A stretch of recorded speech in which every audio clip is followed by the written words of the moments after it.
नमस्कार, आप देख रहे हैं कालचक्र। मैं हूं श्रद्धा और मेरे साथ है प्रश्न कुंडली विशेषज्ञ पंडित सुरेश पांडे जी। पंडित जी, बहुत बहुत स्वागत है आपका। नमस्कार। आपकी सेहत, आपका व्यवहार, आपकी खुशियाँ और आपकी किस्मत का अग्नि से क्या है संबंध, जानने के लिए देखिए कालचक्र।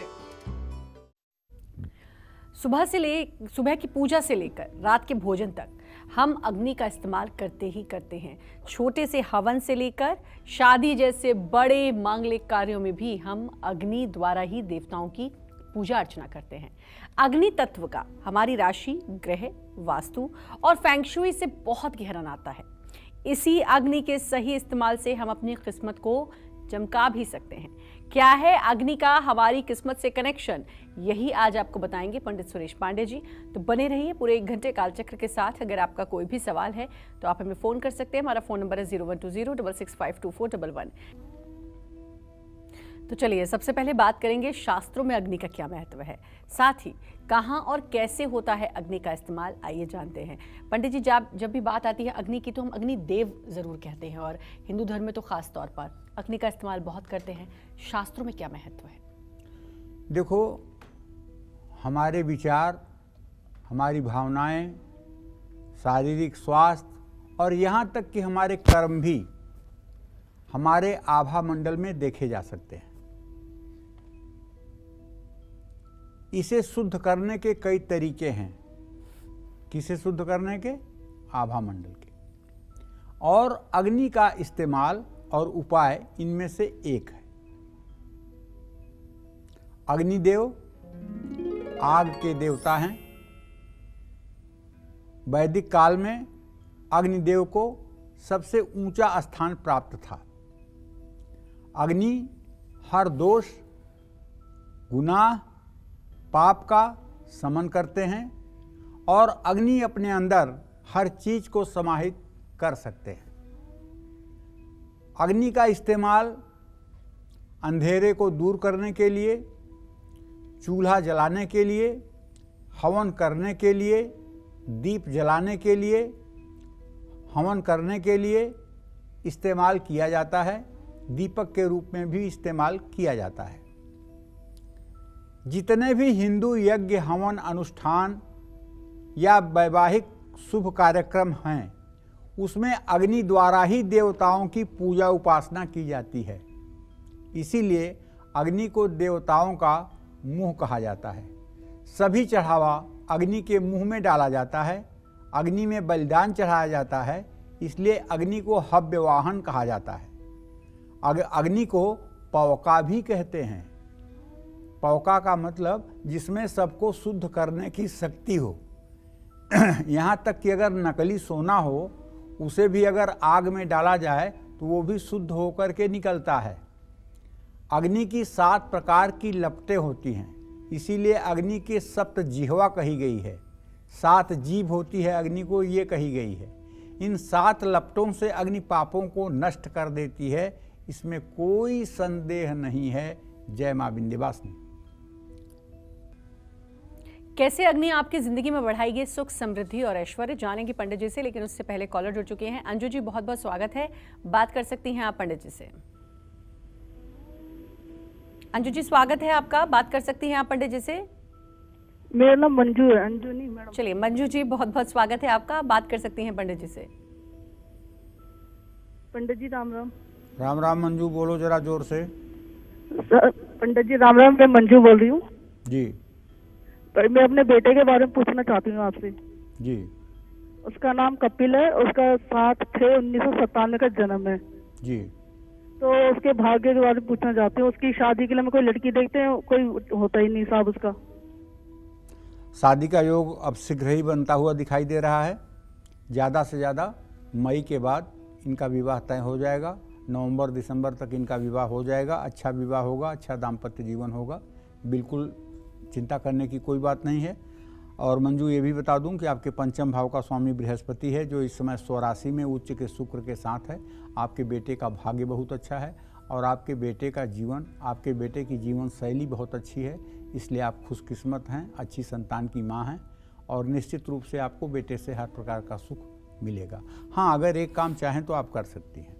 बेटे के हाथ से बुधवार के दिन 5 नमकीन के पैकेट छोटी कन्याओं को बंटवा दीजिए। 5 नमकीन के पैकेट बुधवार के दिन 10 साल से छोटी कन्याओं को बंटवा दीजिए। ये उपाय 4-5 बुधवार कर दीजिए तो उसका विवाह भी अच्छा होगा, जल्दी होगा और उसके करियर में भी ग्रोथ मिलेगी। और एक और कॉलर हमारे साथ हरियाणा से जुड़ चुके हैं। बहुत बहुत स्वागत है। अपना नाम बताते हुए आप पंडित जी से बात करिए। मैं रमेश बोल। राधे राधे पंडित जी। राधे राधे। मैं रमेश बोल रही हूँ हरियाणा से। क्या नाम है आपका? रमेश रानी। क्या? रमेश रानी। रमेश रानी। अच्छा, हाँ बताइए, क्या जानना चाहते हैं? मैं अपने बेटे के बारे में पूछना चाहती हूँ। उसकी शादी नहीं हो रही और हमारा मकान नहीं बन पा रहा। पंडित जी बता दो। कितने साल का है बेटा आपका? 10 जुलाई 1992। चलिए, मैं बताना चाहूँगा कि आपके पुत्र भाव का स्वामी शनि है, उससे सप्तम भाव का स्वामी सूर्य है। शनि सूर्य दोनों एक साथ हैं और शनि यहाँ पर सूर्य जो है शनि के द्वारा पीड़ित है, इसलिए विवाह में विलंब हो रहा है। न तो ये किसी काम में बहुत अच्छे से एडजस्ट हो पा रहे हैं, न तो विवाह का संस्कार का कार्य हो पा रहा है। अभी विवाह में विलंब बना हुआ है। ये विलंब नवंबर-दिसंबर तक भी हो सकता है। बिल्कुल मत घबराइएगा, विवाह ठीक होगा, अच्छा होगा, सामान्य परिवार में होगा और अच्छी बहू आएगी। और जहाँ तक इनके करियर का प्रश्न है तो उसके बारे में इनको हर शनिवार को पीपल के पेड़ के नीचे सरसों के तेल का दिया जलाना चाहिए और वहाँ बैठकर इन्हें हनुमान चालीसा का पाठ भी करना चाहिए। इससे इनका भाग्योदय होगा। जय मां विंध्यवासिनी।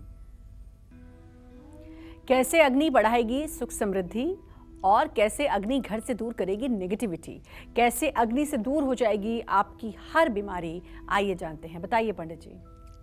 अग्नि में इत्र या सुगंधित तेल डालने से सुख, समृद्धि और ऐश्वर्य की प्राप्ति होती है। अग्नि में हवन सामग्री डालने से नेगेटिव एनर्जी खत्म होती है। अग्नि में गाय का घी डालने से सब प्रकार की सिद्धियां रिद्धियां प्राप्त होती हैं। जुहिया दाज्य मनोहम, अर्थात जो गाय का घी अग्नि में हवन के रूप में प्रयुक्त करता है उसे धर्म, अर्थ, काम, मोक्ष चारों पुरुषार्थ की प्राप्ति होती है। घर में दीपक जलाने से आयु और एकाग्रता बढ़ती है। आप 10 बल्ब जला दीजिए, आपका डिप्रेशन नहीं दूर होगा, लेकिन आप अपने बेडरूम में सोने से 10 मिनट पहले एक घी का दिया ईशान कोण में जलाकर रख दीजिए और उसके बाद आप बिस्तर पर चले जाइए। आप देखिएगा 10 मिनट के बाद आपको कैसी गहरी नींद आती है और कैसा ज़्यादा सुकून आपको महसूस होता है। ये है अग्नि तत्व का कमाल। तुलसी के पौधे के सामने दीपक जलाने से वैवाहिक जीवन सुखी रहता है। ऐसा कहा गया है कि जिस व्यक्ति की कुंडली में सूर्य मजबूत होता है वो 40% चंद्रमा भी मजबूत है, तो 60% अग्नि तत्व को मजबूत करने के लिए व्यक्ति को हवन की अग्नि के सामने जरूर बैठना चाहिए। ऐसा करने से सेहत भी अच्छी रहती है। जो लोग हवन के सामने नहीं बैठ सकते हैं वो सूर्य की रोशनी में 10 से 15 मिनट तक सूर्योदय के समय जरूर बैठें। अपने घर को शुद्ध रखने के लिए कंडे पर कपूर और घी डाल करके जलाएं और जब अग्नि ठंडी हो जाए तो उस पर गुग्गुल रख दें। इसका धुआं घर में फैलेगा तो वहाँ रहने वालों के नर्वस सिस्टम को मजबूती प्राप्त होगी। एक बात जान लीजिए, अग्नि 3 प्रकार की होती है। जठराग्नि, दावाग्नि, बड़वाग्नि। जठराग्नि वो अग्नि है जो हमारे नाभि के नीचे रहती है, जो शरीर का 98.4 पर टेम्परेचर मेंटेन करती है। पूरे शरीर का तापमान 98 डिग्री 4 सेंटीग्रेड पे जो होता है, ये इसी जठराग्नि का प्रभाव है। जब ये जठराग्नि कभी मंद हो जाती है और कभी तीव्र हो जाती है, तो तीव्र होने पर बुखार हो जाता है, मंद हो जाने पर अंग शिथिल होने लगते हैं और मृत्यु का भय हो जाता है। इसलिए नाभि के नीचे समान वायु है जहाँ जठराग्नि रहती है और ये जठराग्नि ही इस शरीर का पूर्ण रूपेण नियंत्रक है। दूसरी दावाग्नि। दावाग्नि वो है जिससे संसार की सारी चीज़ें जलाई जा सकती हैं। दुनिया में कोई ऐसी चीज़ नहीं है जो दावाग्नि से जलाई न जा सके। सब जलाई जा सकती हैं, सब में आग लगाया जा सकता है। तीसरी है बड़वाग्नि। बड़वाग्नि का वास जो है समुद्र में होता है। बड़वाग्नि समुद्र में समुद्र के सतह को एक जैसा हर समय मेंटेन करने का कार्य करता है। समुद्र में चाहे जितने नदियों का जल पहुंच जाए एक साथ, लेकिन समुद्र में बाढ़ नहीं आएगी, समुद्र का जल स्थिर रहेगा। उसके पीछे बड़वाग्नि कारण है, ऐसा हमारे शास्त्रों की मान्यता है। बड़वाग्नि अगर समुद्र से समाप्त हो जाए तो समुद्र की महत्ता समाप्त हो जाएगी। समुद्र में भी सामान्य नदियों की तरह रोज बाढ़ आने लगेगी और रोज सूखा पड़ने लगेगा। कभी समुद्र सूखने लगेगा और कभी समुद्र में बाढ़ आ जाएगी। तो इसलिए बड़वाग्नि, जठराग्नि, दावाग्नि ये 3 प्रकार की अग्नि होती हैं। और अग्नि की 2 पत्नियां हैं, स्वाहा और स्वधा। अग्नि को जो भी हम आहुति देते हैं, उनकी देवताओं को जब आहुति देते हैं तो उनकी स्वाहा नाम की पत्नी ले जा कर के देवताओं को वो हवन का पुण्य पहुंचाती हैं। और जब पितरों के लिए हम श्राद्ध करते हैं तो उसमें स्वधा नाम की उनकी जो पत्नी है वो पितरों तक ले जा कर के उस पिंडदान का फल पहुंचाती हैं। तो ये बात समझने की है कि अग्निदेव की 2 पत्नियां हैं, स्वाहा और स्वधा। स्वाहा देवताओं को हविष्य पहुंचाती हैं और स्वधा पितरों को हविष्य पहुंचाती हैं। और अग्निदेव की 7 जिह्वाएं हैं, 7 जिह्वा है, और उन 7 जिह्वा से ही अग्निदेव सब प्रकार के पदार्थों को ग्रहण करते हैं। और अग्नि के मुख में दी हुई आहुति देवता और पितरों तक पहुंचती है, इसमें कोई संदेह नहीं है। जय मां विंध्यवासिनी। कॉलर जुड़ चुकी है माला जी दिल्ली से। माला जी आप बात कर सकती हैं पंडित जी से। हेलो माला जी हेलो। बात कर सकती हैं आप पंडित जी से। हेलो पंडित जी। हाँ बोलिए। जय मां विंध्यवासिनी। जय मां विंध्यवासिनी। पंडित जी मैं अपने बेटे और बेटियों के बारे में पूछना चाहती हूँ। जी।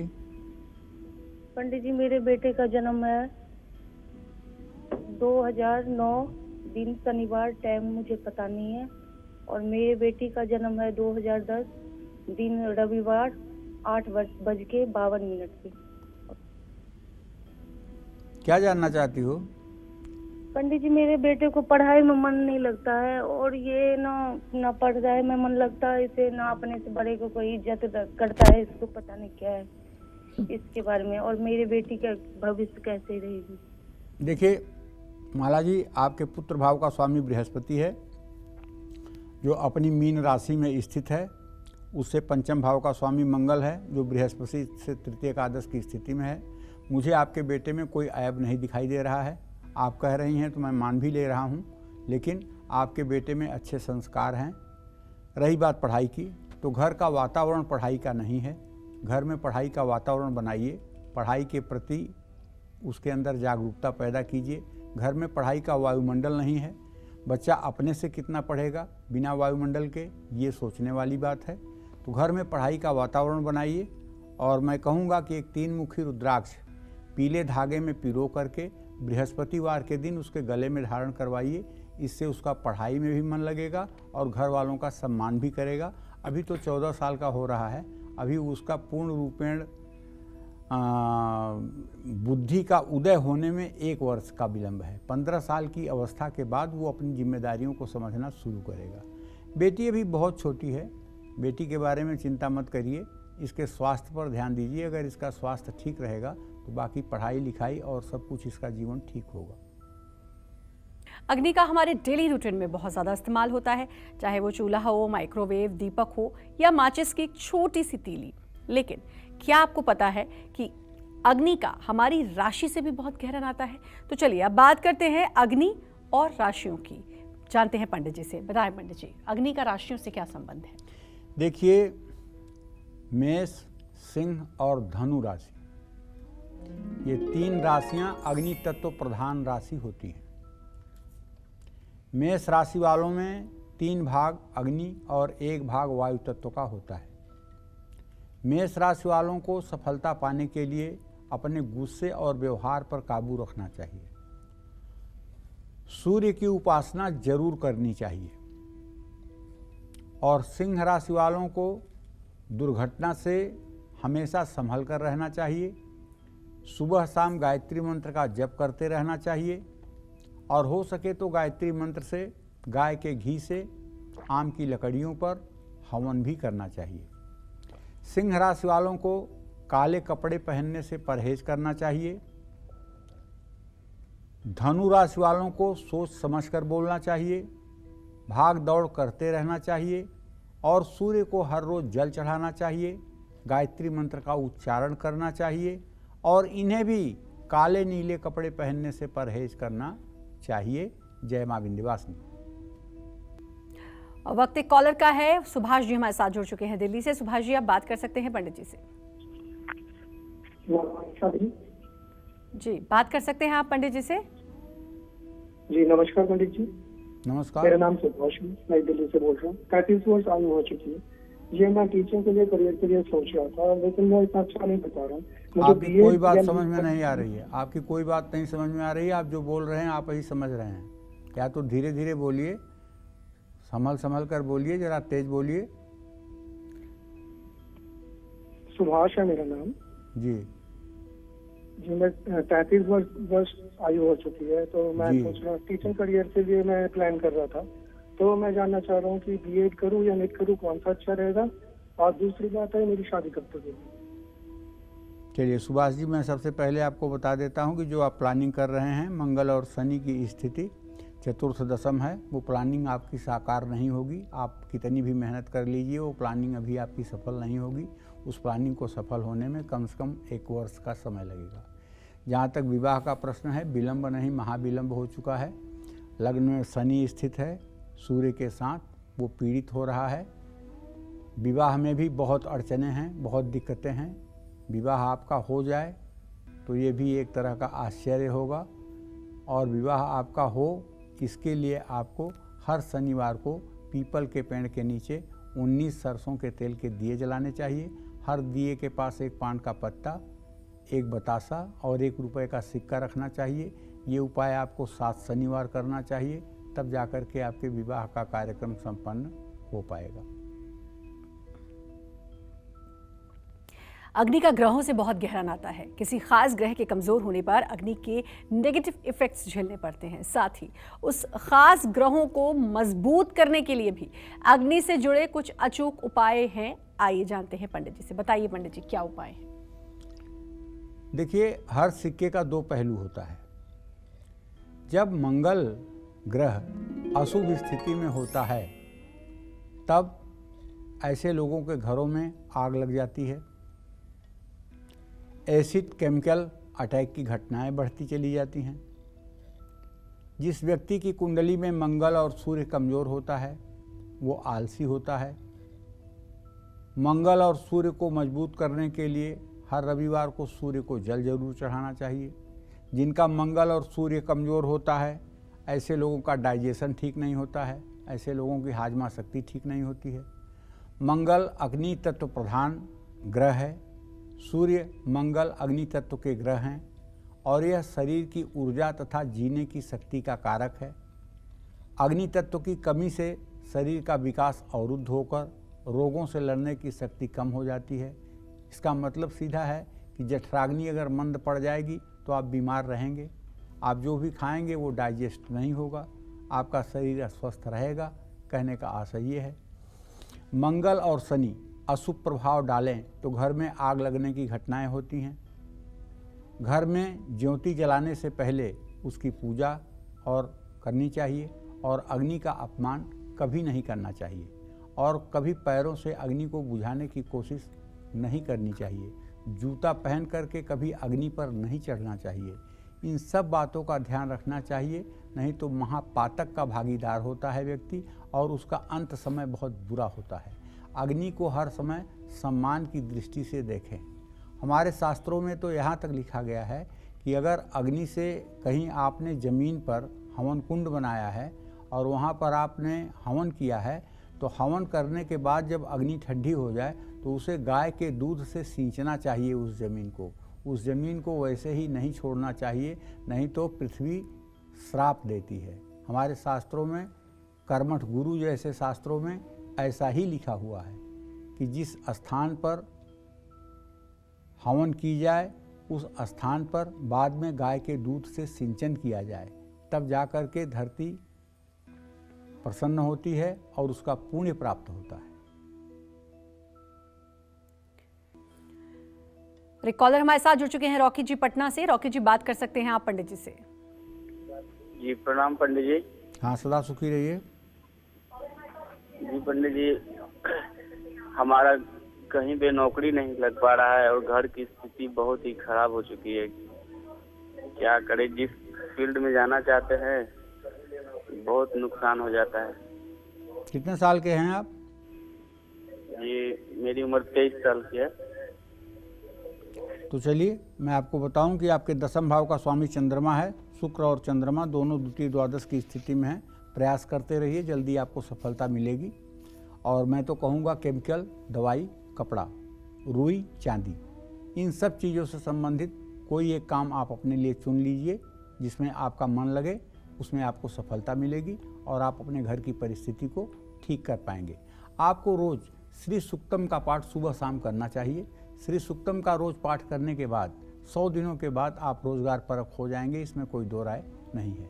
बिल्कुल निराश होने की ज़रूरत नहीं है और आने वाला समय आपका अच्छा है। लेकिन आप श्री सूक्तम के पाठ सुबह शाम जरूर पढ़ें, महालक्ष्मी की आराधना करें, इससे आपका कल्याण होगा। अग्नि का हमारी दिशाओं से भी बहुत गहरा संबंध है। गलत दिशा में रखी अग्नि से जुड़ी चीज़ें आपको बीमार कर सकती हैं, घर में क्लेश और परेशानी को बढ़ा सकती हैं। ऐसे में आपको उस चीज़ और दिशा के बारे में जानना बहुत ज़रूरी है। तो आइए बात करते हैं पंडित जी से और जानते हैं वो कौन सी चीज़ें हैं और क्या दिशाएं हैं। बताएं पंडित जी। अग्नि तत्व से जुड़ी कोई भी चीज़ जैसे माइक्रोवेव, ओवन, गैस को दक्षिण पश्चिम या उत्तर पूर्व दिशा में नहीं रखना चाहिए। जिस घर में रसोई दक्षिण पश्चिम दिशा में होती है वहाँ क्लेश और बीमारियां अपने आप चली आती हैं। रसोई उत्तर पूर्व दिशा में होगी तो जो भी आप कमाएंगे वो सब खर्च हो जाएगा, इससे सेहत पर भी बुरा असर पड़ेगा। गलत दिशा में रखी अग्नि तत्व की चीज़ें घर में आगजनी, चोरी, घटनाएं करा सकती हैं। जिस घर में रसोई और बाथरूम की दीवार एक ही होती है वहाँ रहने वालों की सेहत पर बुरा असर पड़ता है। रसोई में फ्रिज और सिंक के बीच में गैस नहीं होनी चाहिए। बीम के नीचे भी गैस नहीं होनी चाहिए। आग की जगह पानी तथा पानी की जगह आग होना घर में शांति का अभाव करता है।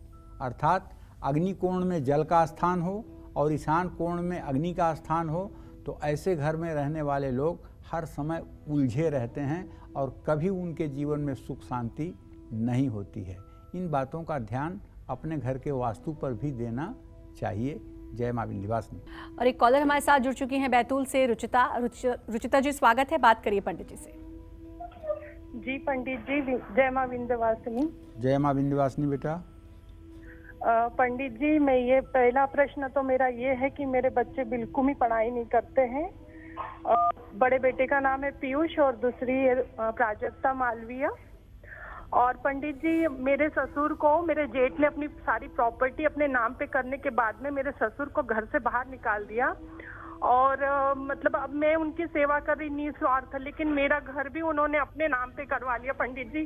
तो मेरी रहने की भी स्थिति नहीं है घर में, मैं क्या करूं? मुझे कोई उपाय बताइए पंडित जी।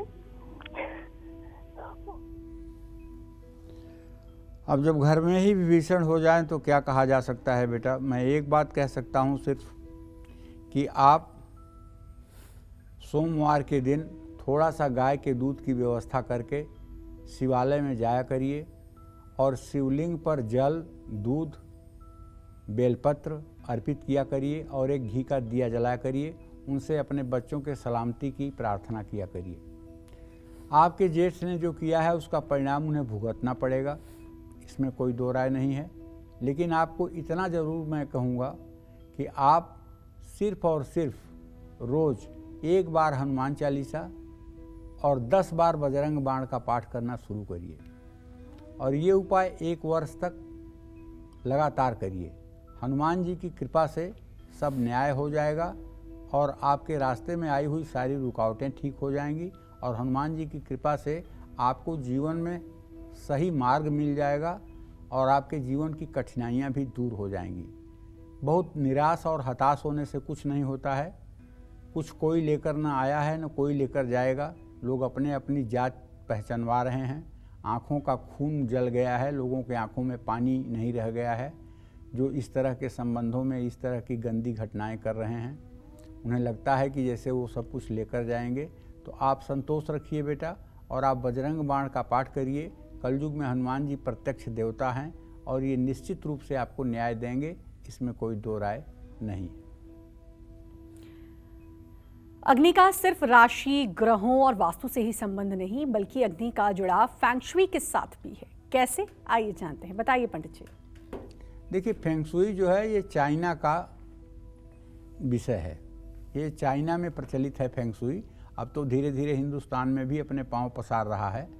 अग्नि तत्व का रंग जो है वो लाल है, पीला है, नारंगी है, बैगनी है, गुलाबी है, मर्जेंटा है।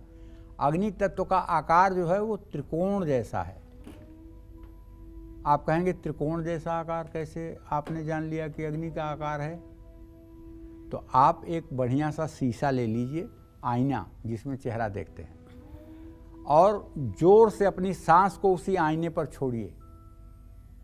जब आपके शरीर में अग्नि तत्व चलेगा तो उस आईने पर आपके नाक से निकली हुई हवा की नमी से एक त्रिकोण का आकार बनेगा। अगर आयताकार स्वरूप बने तो ये जल तत्व होता है। वर्गाकार अगर स्वरूप बने तो ये पृथ्वी तत्व होता है। और अगर कान के आकार का तत्व बने तो ये आकाश तत्व होता है। और अगर त्रिकोण का आकार बने तो ये अग्नि तत्व होता है। आप आईने पर तेज की सांस अपनी मार करके देख सकते हैं कि अग्नि तत्व कब चल रहा है। और जब दाहिना स्वर चलता है तो उसमें अष्टांगुलम बहदवायु रनीलम चतुरांगुलम द्वादशांगुलम माहेयम खोड़सो वरुणांगुलम। अष्टांगुलम बहदवायु वरुणो खोड़सांगुलम। अष्टांगुलम बहदवायु 8 अंगुल तक। अष्टांगुलम बहदवायु रनीलम चतुरांगुलम। 4 अंगुल तक जब अग्नि आपकी सांस चलती है, केवल 4 अंगुल तक नीचे आती है, तब अग्नि तत्व चलता है शरीर में। तो ये अग्नि तत्व की विशेषता है कि उसका आकार जो होता है त्रिकोण ही होता है। पिरामिड या स्टार अग्नि तत्व की दिशा दक्षिण है। दक्षिण पश्चिम और ब्रह्मस्थान उत्तर पूर्व। अग्नि तत्व की सजावट लाल मोमबत्ती, पीला लैंप सेट, अग्नि की तस्वीर, लाल दरिया, आपका पालतू कुत्ता, बिल्ली और जंगली जीवों की तस्वीर भी अग्नि तत्व को बढ़ाते हैं। घोड़ा फेंग शुई में आग का प्रतिनिधित्व करता है। क्रिसमस ट्री आग का प्रतिनिधित्व करता है। इसको अपने घर में रखने से नकारात्मक ऊर्जा का प्रभाव खत्म हो जाता है। घर में अच्छी लाइटिंग अग्नि तत्व को मजबूत करती है। इन सब विषयों का ध्यान रखने से फेंग शुई के उपायों का लाभ लिया जा सकता है। जय मां विंध्यवासिनी। और एक कॉलर हमारे साथ जुड़ चुके हैं पुणे से। बहुत बहुत स्वागत है। अपना नाम बताते हुए पंडित जी से बात करिए। प्रणाम पंडित जी। सुखी रहिए। हेलो जी, नाम बताएं अपना। ईतू बोल रही हूँ। ईतू। नीतू, बोलो नीतू। हेलो। हाँ बोलो। ईतू ITU ईतू बोल रही हूँ। पंडित जी प्रणाम। ईतू जी, आप अपना सवाल पूछें। मैं अपने बेटे और पति के बारे में पूछना चाहती हूँ। बेटे का जन्म तारीख है 20 मार्च 2009 भोपाल में दोपहर को 1:25 पे। और उसका तबीयत खराब रहता है और पढ़ाई में बिल्कुल मन नहीं लग रहा है। और वो बहुत ही मतलब अभी 8th क्लास में रहते हैं। बहुत शरारत भी है, बात भी नहीं सुनते हैं। पंडित जी मैं क्या करूँ उसके लिए? तो कुछ उपाय बताइए। और उसका तबीयत भी ठीक नहीं रहता है, उसका पढ़ाई में मन कैसे लगे? देखो, ये तो ऐसा है कि तुम्हारे पंचम भाव का स्वामी बुध है और उस पर बृहस्पति की दृष्टि है। उससे 6ठे स्थान में शनि सूर्य है। पेट से संबंधित बच्चे को शिकायत है, पेट से संबंधित बीमारी है। और मैं तो कहूँगा कि किसी आयुर्वेद के डॉक्टर से परामर्श लेकर के आपको इलाज करना चाहिए। ये शीघ्र ठीक हो जाएगा। कोई लंबी और घातक बीमारी नहीं है और इसकी शिक्षा दीक्षा भी ठीक हो जाएगी। इसमें भी कोई संदेह की बात नहीं है। लेकिन अगर ज्योतिषी उपाय आपको करने के लिए कहा जाए तो ईतू मैं ये कहना चाहूँगा कि आप अलसी के तेल का दिया 17 बुधवार पीपल के पेड़ के नीचे अपने बेटे के नाम से जलाएं तो निसंदेह बेटे का ग्रह दूर होगा और बेटा स्वस्थ हो जाएगा, इसमें कोई संदेह नहीं है। और एक कॉलर हमारे साथ जुड़ चुके हैं अरुण जी भोपाल से। अरुण जी, आप बात कर सकते हैं पंडित जी से। हेलो। हाँ बोलिए। हेलो। हाँ बोलिए। अरुण जी माफ कीजिएगा, इस तरीके से बात नहीं हो पाएगी। टीवी की वॉल्यूम आपने बढ़ा रखी है। उमेश जी हमारे साथ कॉलर जुड़ चुके हैं। उमेश जी स्वागत है, बात करिए पंडित जी से। जी पंडित जी प्रणाम। हाँ सदा सुखी रहिए। पंडित जी मेरा डेट ऑफ बर्थ 3/3/83 है। एक्चुअल मुझे पता नहीं है, सर्टिफिकेट से है ये। और मैं ट्रैक्टर संबंधी काम कर रहा था जी, जो अभी ठीक ठाक नहीं चल रहा है। हाँ, दयनीय स्थिति बहुत खराब हो चुकी है। मुझे कौन सी काम करनी चाहिए, कौन सा बिजनेस करना चाहिए, पार्टनरी में करना चाहिए या सेल्फ करना चाहिए? दूसरा मेरे देखो ऐसा है भैया उमेश, लोहा, कोयला, पेट्रोलियम, तेल, गैस, मोबाइल, इलेक्ट्रॉनिक्स गैजेट्स, इन्हीं सब चीज़ों का काम आपको करना चाहिए। यही सब काम आपके लिए फ़ायदेमंद रहेंगे। शनि से संबंधित काम ही आपके लिए फ़ायदेमंद रहेगा। लेबर सप्लाई का भी काम कर सकते हैं और कंस्ट्रक्शन के कॉन्ट्रैक्ट को भी ले सकते हैं। और बस आप एक उपाय करना शुरू कर दीजिए। ओम संग शनश्चराय नमः, ये छोटा सा मंत्र है। ओम संग शनश्चराय नमः, इस मंत्र को 102 दिन 10 माला रोज जप करिए। उसके बाद ज़िंदगी भर के लिए आप ये कहना बंद कर देंगे कि हमारे पास काम नहीं है और मैं परेशान हूँ। ज़िंदगी भर के लिए आपकी परेशानी दूर हो जाएगी। लेकिन आप सुबह स्नान करके सूर्य को जल दे करके ओम संग शनश्चराय नमः रुद्राक्ष की माला पर 10 माला इस मंत्र का जप करिए। और जप करने के बाद पीपल के पेड़ के नीचे जाकर प्रणाम करिए। ये उपाय आप करिए, निश्चित रूप से आपको सफलता मिलेगी। पंडित जी से जानते हैं कि किन लोगों को सोना धारण नहीं करना चाहिए और आखिर क्यों, बताइए पंडित जी। देखिए, कुछ लोगों को सोना शुभ फल देता है, लेकिन कुछ लोगों को सोना पहनने के बाद कलेश, घाटा और रोग झेलने पड़ते हैं। कुछ लोगों के लिए सोना धातु शुभकारी नहीं होती है। सोना एक गर्म तासीर वाली धातु है। बाएं हाथ में सोना पहनने से बचना चाहिए। बाएं हाथ में सिर्फ किसी जानकार व्यक्ति के से पूछकर या सलाह लेकर के ही सोना धारण करना चाहिए, या महिलाएं बाएं हाथ में चाहें तो सोना धारण कर सकती हैं। जिन लोगों को हमेशा सर्दी जुकाम रहता है, ऐसे लोगों को सोने की अंगूठी दाहिने हाथ की छोटी उंगली में पहननी चाहिए। और जिन लोगों को पेट के रोग हों या मोटापे से परेशानी हो, उनको सोना नहीं पहनना चाहिए। जिन लोगों को बहुत गुस्सा आता हो, उनको भी सोने का आभूषण ज़्यादा नहीं पहनना चाहिए। जो लोग ज़रूरत से ज़्यादा बोलते हैं, जो ओवर एक्टिव हैं, उनको सोना नहीं पहनना चाहिए। जिन लोगों की कुंडली में गुरु ग्रह अशुभ है, उनको भी सोना नहीं पहनना चाहिए। शनि से संबंधित काम करने वालों को सोने के आभूषण कम से कम धारण करने चाहिए। बुजुर्ग महिलाओं और गर्भवती महिलाओं को सोने के आभूषण कम से कम धारण करने चाहिए। अपने सिरहाने सोने के आभूषण रखकर या उतार कर नहीं सोना चाहिए। मेष, कर्क, सिंह और धनु राशि वालों के लिए सोना धातु लाभकारी है। वृश्चिक और मीन राशि वालों के लिए सोना धातु मिला जुला प्रभाव देती है। वृषभ, मिथुन, कन्या और कुंभ राशि वालों के लिए सोना परेशानी खड़ा कर सकता है। तो तुला और मकर राशि वालों को सोने के आभूषण पहनने से बचना चाहिए। जय मां विंध्यवासिनी। पंडित जी बहुत अच्छी जानकारी आज आपने बताया अग्नि का क्या महत्व है हमारे जीवन में। अपना समय दिया उसके लिए आपका बहुत बहुत धन्यवाद। और उम्मीद करते हैं आज का विषय आपको पसंद आया होगा। कल फिर एक नए विषय और आपकी परेशानियों को दूर करने के लिए ढेरों उपाय लेकर आएंगे हम पंडित सुरेश पांडे जी के साथ। तब तक कालचक्र की पूरी टीम को दीजिए इजाजत। देश दुनिया की खबरों के लिए देखते रहिए News 24। नमस्कार।